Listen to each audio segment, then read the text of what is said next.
Friends, पिछली video में हम क्रोमेटोग्राफी का इंट्रोडक्शन देखे थे। आज की वीडियो में हम उसके टाइप्स और उसके एप्लीकेशन को डिटेल में पढ़ेंगे।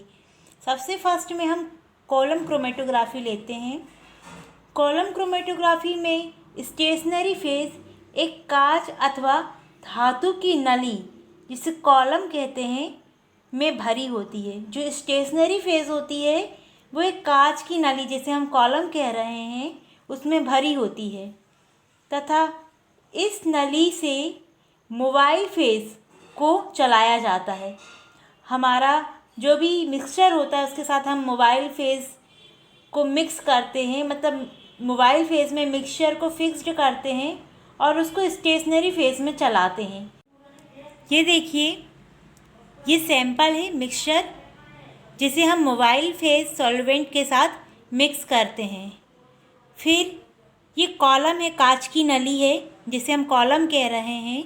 उसके अंदर हमने स्टेशनरी फेज, जो कि सिलिका युक्त होता है, रसायन बंधित पैकिंग पदार्थ से इस कॉलम को पैक्ड किया जाता है। फिर उसमें सॉल्वेंट प्लस, मतलब मोबाइल फेज प्लस सैंपल को रन करवाया जाता है। कांच की बनी हुई कॉलम 20 से 30 सेंटीमीटर लंबी और उसका डायामीटर 2 से 3 सेंटीमीटर होता है। इस नली में 50 से 100 ग्राम तक एड्सॉर्बेंट आ जाता है, जो कि कई ग्राम एड्सॉर्बेंट को रोक सकता है। एड्सॉर्बेंट को सहारा देने के लिए रुई अथवा ग्लास वूल का उपयोग किया जाता है। ये देखिए, ये जो एड्सॉर्बेंट है, इसको सहारा देने के लिए कॉटन का यूज़ किया गया है। यहाँ पर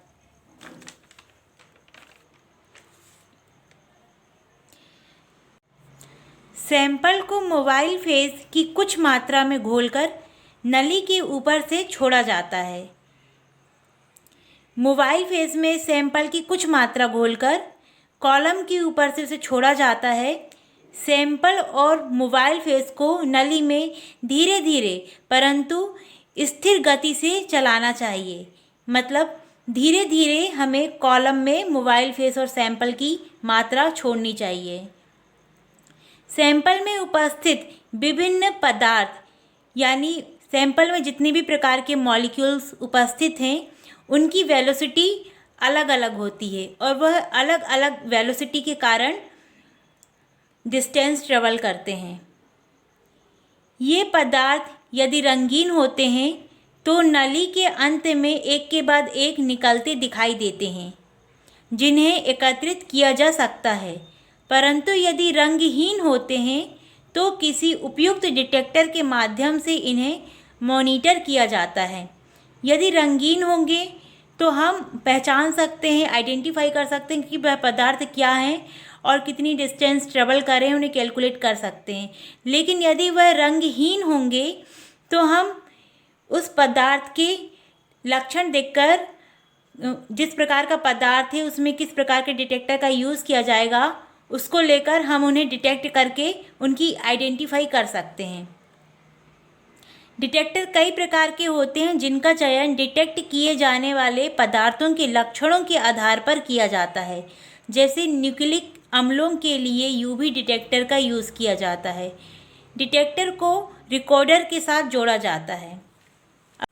स्टेशनरी फेज का सिलेक्शन। स्टेशनरी फेज का सिलेक्शन सैंपल के बेस पर किया जाता है कि हम उस सैंपल को किस बेसिस पर प्योरीफाई करना चाहते हैं। साइज़ के बेसिस पर, चार्ज के बेसिस पर, जो सैंपल के मॉलिक्यूल्स में जो चार्ज है उसके बेसिस पर, हम जिस बेस पर उसे प्योरीफाई करना चाहते हैं उस प्रकार के स्टेशनरी फेज का सिलेक्शन करते हैं। ज़्यादातर स्टेशनरी फेज सिलिका एल्युमिनियम का यूज़ होता है स्टेशनरी फेज में। इस पूरी प्रोसेस को होने के लिए कांच की बनी इस कॉलम को पैक्ड होना ज़रूरी है।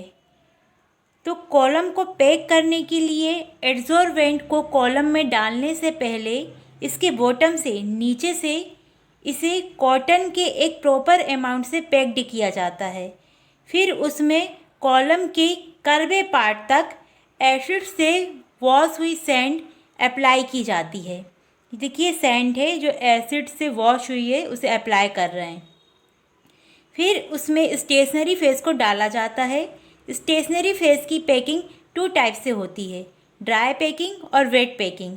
ड्राई पैकिंग में सिलिका जो पाउडर फॉर्म में होता है उसे स्टेशनरी फेस के रूप में यूज़ किया जाता है। सबसे पहले हम सिलिका पाउडर डालेंगे, फिर उसमें मोबाइल फेस सॉल्वेंट डालते हैं। वेट पैकिंग में सिलिका और सॉल्वेंट को मिक्स करके कुछ टाइम के लिए अलग रख देते हैं, फिर उसकी एक स्लरी फॉर्म बन जाती है, उसे कॉलम में डाला जाता है। जब ये पैकिंग कर दी जाती है तब हैंड पंप की सहायता से इसे प्रेस कर देते हैं ताकि सिलिका सेटल डाउन हो जाए। अगेन फिर से इनर्ट मटेरियल सैंड अप्लाई की जाती है, तब जाकर ये कॉलम पैक्ड होती है। अगर यह वीडियो आपको यूज़फुल लगी तो प्लीज़ हमें कमेंट करके बताइए और इसे लाइक और शेयर भी कीजिए ताकि हम इनकरेज हों, और प्लीज़ हमारे चैनल को सब्सक्राइब कर लीजिए।